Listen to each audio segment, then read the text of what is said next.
Hi guys, the Metal Maniac back again, and in this video I'm going to be doing a review of the live album Death Live 1984. This is their very first live album, and but yeah, I would usually just say the date of release, but obviously the name of it's part of the name here, Death Live 1984. Um, so the lineup on this live album is Chuck Schuldiner on guitar and backing vocals, Rick Ross on guitar, and Cam Lee on drums and main vocals. Now before I get into the songs and stuff, I do want to mention something really quick, and that this technically is not a Death release, or recording, I should say. Even though it was released in the early days of the band Death, it's actually not from a Death live show. In fact, it's from a Mantis live show. Of course, Mantis being the band Chuck and every other member on here was in before they switched the band name and sort of the musical style, to the more, what would later become death metal. But I don't know if it was called that at that specific time, but yeah, they were still the band Mantis when this was recorded, but they were the band Death by the time it was released. It was released in '85, but recorded in '84. Anyway, or at least it was recorded in maybe late 1984, or released in late 1984, maybe early 1985. Anyway, so let's just get on to these songs. Now, before this album even starts, there is an intro bit. But before the intro bit, which I love this little thing before even the intro is played, it just adds to the realism of, oh yeah, this is a live recording, which a lot of live albums don't do anymore. They cut out a lot of the bits in between, before and in between songs and stuff like that. But right before even the intro starts playing, you hear the crowd, cheering them on. You hear the band on stage sort of like tuning their instruments and like conversing with one another. You hear one of them say, "Oh, where does this lead go? Where does this chorus go?" And they're putting everything, whatever. I guess we're maybe even rearranging the song that would be after the intro, which we'll talk about in a minute. But anyway, so yeah, it's just something that even though it's not, even though it's something very small, I love that kind of thing on live albums. Hell, I even love that kind of thing in like demos and stuff too, where you could just hear the band in between, before songs and in between songs and stuff like that, sort of just tuning instruments and and also having small snippets of conversations with one another. But yeah, I love that. It just makes it more real. But then the actual intro, which is not actually listed, because it blends, the intro blends into the beginning of the first song. The intro is basically just this like I don't want to say generic, but sort of like just a heavy sort of simple riff that again blends right into the beginning of the actual first song.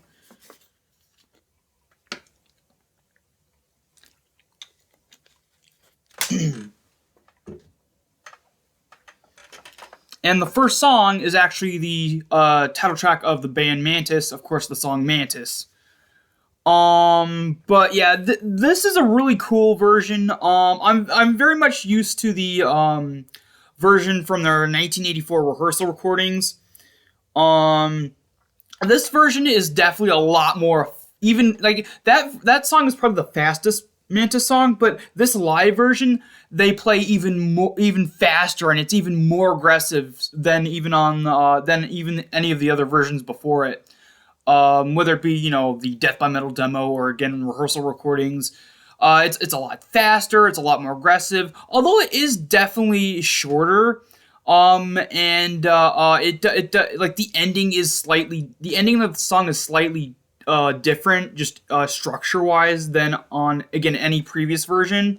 All the other versions of the song Mantis are like 4 minutes or something like that, but this is around only 3 minutes. But it doesn't matter that it's shorter because it's still a fantastic version despite that. Like I said, it has like even more aggression, even more speed, and just ferocity than any other version before it. But yeah, short but also very very good, and it's probably my second favorite version. Other than of course the 1984 rehearsal version. But yeah, great live rendition of the song Mantis. Sorry, actually, you have to open it up to look at the track listing. Also, the track listing is upside down for some reason, so I have to hold the case this way. Anyway. Next up is the song Summoned to Die. This one it would later appear on the Back from the Dead demo, which I think was like mid to late 1985. But yeah, Summoned to Die is another great song, another sort of underrated song. And yes, technically, all these songs on here were either recorded before or sometime around the time of this release of this, not the recording of this, but the release of this, or something like that. So a lot of these songs, even though you could think some of these songs are like death songs, they're actually a lot of them are actually from the end of the Mantis era. But anyway, yeah, Summoned to Die. This is the first time it showed up on any recording, and it's fantastic. Just a great sort of very heavy, almost thrash death song. Not death thrash, but thrash death, where it's like mainly thrash, but it does have elements of death metal thrown in compared to death thrash, which is mostly death metal with elements of thrash metal thrown in. But yeah, just a fantastic song. Next up is a live version of the song Evil Dead, which of course, most people would be familiar with the version from Scream Bloody Gore. But it was originally a Mantis song. It was a lot more thrashy early on, and this is a really good live version of that more thrashy version of Evil Dead. Also, it had different lyrics originally. Actually, speaking of the original version in terms of the original lyrics, I don't know why they changed the lyrics. I don't know if there's like some like copyright issue with maybe the whoever owned the rights to the movie Evil Dead didn't like the fact that it was too close to the too close to describing the original movie or something. I don't know, but for whatever reason they changed the lyrics. The lyrics you hear on the Scream Bloody Gore version are not the same lyrics as on the Mantis version. But yeah, the lyrics are definitely different. Oh yeah, so Massacre relatively recently put out a 7-inch vinyl single of a re-recorded version of the original Mantis version of Evil Dead with the original Mantis version lyrics. Really cool cover. Definitely check that one out if you haven't heard that yet. But yeah, good to hear that, you know, this version is this old Mantis version is getting a lot more attention nowadays. But yeah, a really great live version of the Mantis version of Evil Dead. Next up is Beyond the Unholy Grave. Yes, this was originally a Mantis song as well. And it's almost completely identical to the Scream Bloody Gore version. Now I think this is one of the few songs on here that actually Cam Lee isn't lead vocalist on. In fact, Chuck Schuldiner takes over lead vocalist for a couple of these. This one, and then I think a couple others, which I'll mention as when I get to them. But I love the beginning part of this one before the song plays, where Cam Lee sort of like announces to the crowd that Chuck will be taking over vocals for this one, and then, you know, a couple of other songs as well. But yeah, very identical to the Scream Bloody Gore version, and really great live version of Beyond the Unholy Grave. Next up is Reign of Terror. I have heard a version of this one before, and that was the demo version. And I gotta say, this live version is so much better. I don't know if it's just because it's a little bit more clear. The audio on this live show, even though it's technically an older recording than even the demo version that was later on, the year after this one was recorded. I don't know. It just for some reason it sounds a lot better. I don't know if it's because of the production or because just the instrumentation is just a little bit better on this one. I'm not sure, but yeah, really great version. Um, Definitely a bit more of an aggressive track. It still has that thrashy element, but this one is sort of teetering on the edge of being fully fledged death metal. But anyway, next up is a live version of the Mantis song "Power of Darkness." This one has always been one of my less favorite Mantis songs. I don't hate it, and I don't think it's terrible or anything, but it's all right. Just like with the studio version, not with the demo version and the rehearsal version, it's all right. I don't mind it. Next up is a Venom cover. They covered the song Poison, which is an odd choice. Usually bands either cover, Welcome to Hell or Black Metal or even Bloodlust. But yeah, pretty cool, unique choice. Sort of breaking away from the norm of what a band would usually cover from the Venom's discography. Not the best version of this I've heard, but definitely I'd say it's probably up there in at least my top 3 favorite cover versions of this song. But yeah, it's a pretty great cover. Next up is the original Mantis version of the song Corpse Grinder. Now there are actually three main versions of this. There's this original Mantis version. There is the Death demo version, and then there's the re-recorded Massacre version. I believe either Rick Ross or Cam Lee or both actually were. I don't know. I might be wrong about this, but I think they were. Excuse me. I think they were the writers for the song in terms of the lyrics. So I think they did have the rights to this song. And that's the reason why they were able to, bring it over to Massacre when they split up from Death. But yeah, this is a really cool live version. Although I'd say in terms of the Mantis version, or not in terms of just all versions, I think I prefer the Death demo version.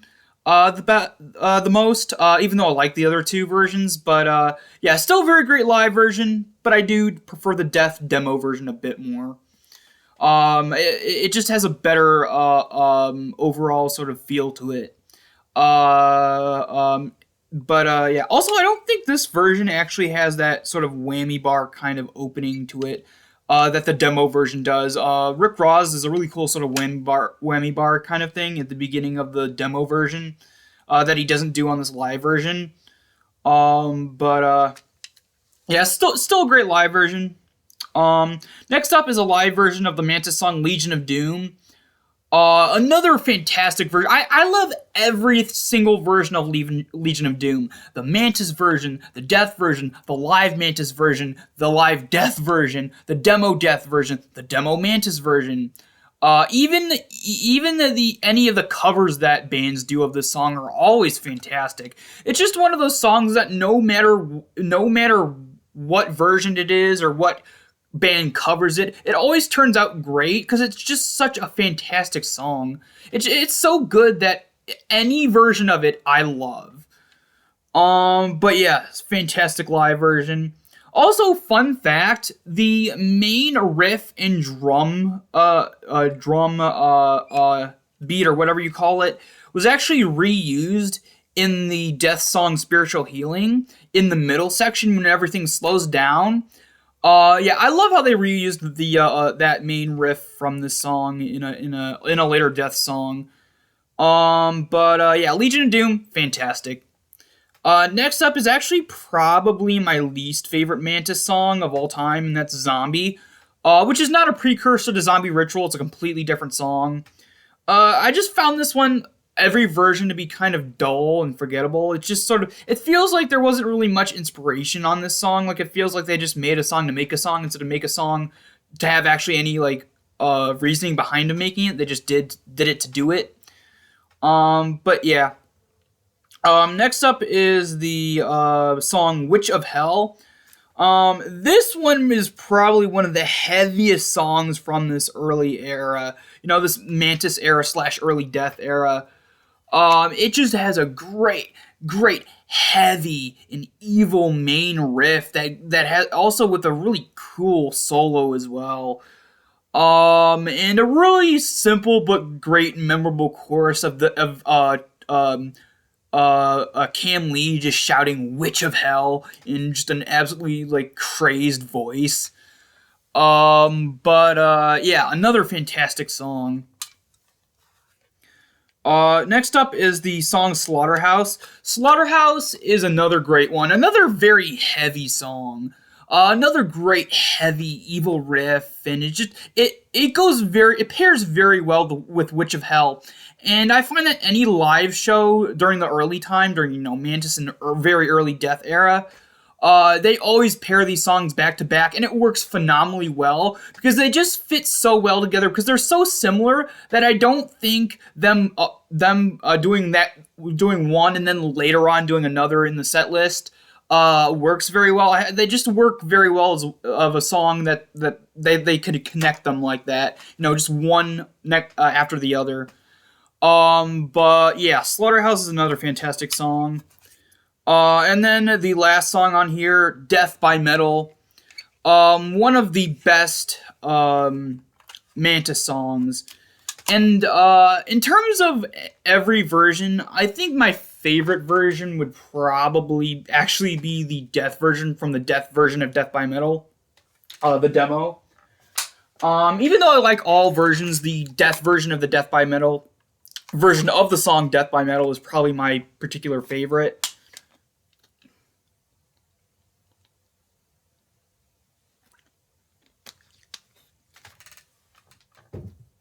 But yeah, another fantastic song. So before I get to my final thoughts and my rating, I'm just gonna, talk about the packaging really quick.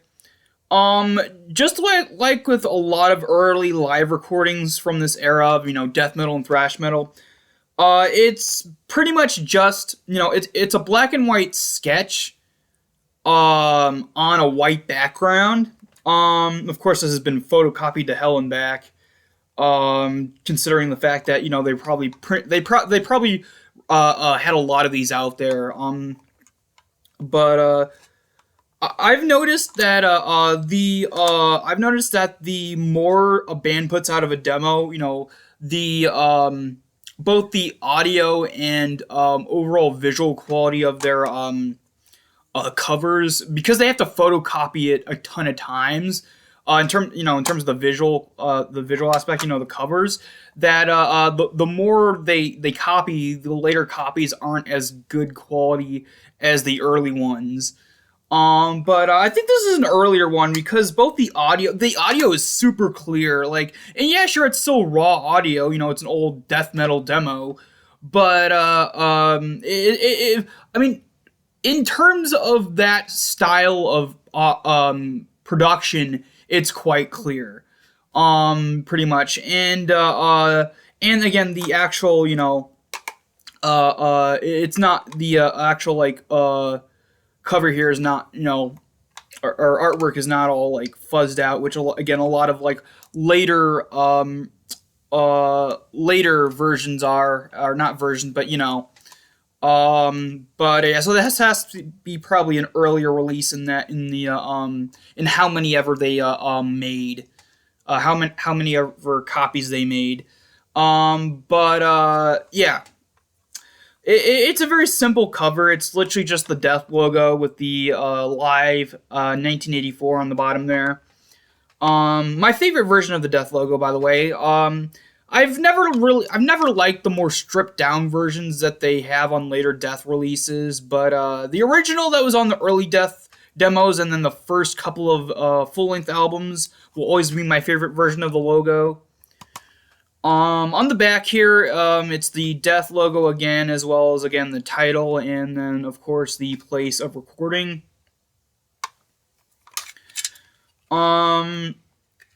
And then inside is, of course, the track listing. And there's nothing on the inside of the paper. It's literally just blank on the inside. But there's no contact information or anything. And then the cassette is a sort of like a standard white shell blank recording cassette. Um, Although something I noticed is that the it's very oddly spaced in terms of the amount of songs on each side. Almost every single song is on the first side, and only the last two songs are on the second side. So it's a very odd sort of like split up of the songs. It's very uneven, but whatever. Um, Also, I mentioned this before, but I'm gonna mention it again. I guess they printed it wrong, or I don't know if it's what or whatever. But um, hold on. So this is the right way up, right? This is even though it's sideways here, but this is right way up, right? But on the inside, the even though this is right way up and this is the way it should be displayed, on your shelf is this way, not that way. The lyrics are not the lyrics. The track listing is upside down. So yeah, odd, but whatever. So overall, this is probably I'd say one of my favorite live recordings in terms of early death metal and sort of like a thrash death. And I really wish I think it would be a lot less confusing to some people to actually just have this labeled as a Mantis recording, because that's what it is. It's not a Death recording, even though Death released it. Again, they were still the band Mantis at the time. But yeah. Also, it's also kind of confusing the fact that this has two different names as well. Of course, this says Death Live 1984, but also was known as Death Live Tape 2. Even though it was the first live recording that was released by Death, but it technically is the second Mantis live recording. So it's just a big confusing mess on the labeling of it and the name and everything. Anyway, but yeah. Overall, I'm going to give this a 9 out of 10. A nearly perfect live album. If you can track this down, definitely buy it. It wasn't too expensive. I got this for like $75, which, considering it's an early Death demo, usually they go for a little bit more, around 90 to 100. But I got this in mint condition. Again for $75, so it was a pretty good price considering how much these things usually go for. But yeah, 9 out of 10. Alright, so that's it for this video. Hope you guys enjoyed, and I will see you all next time.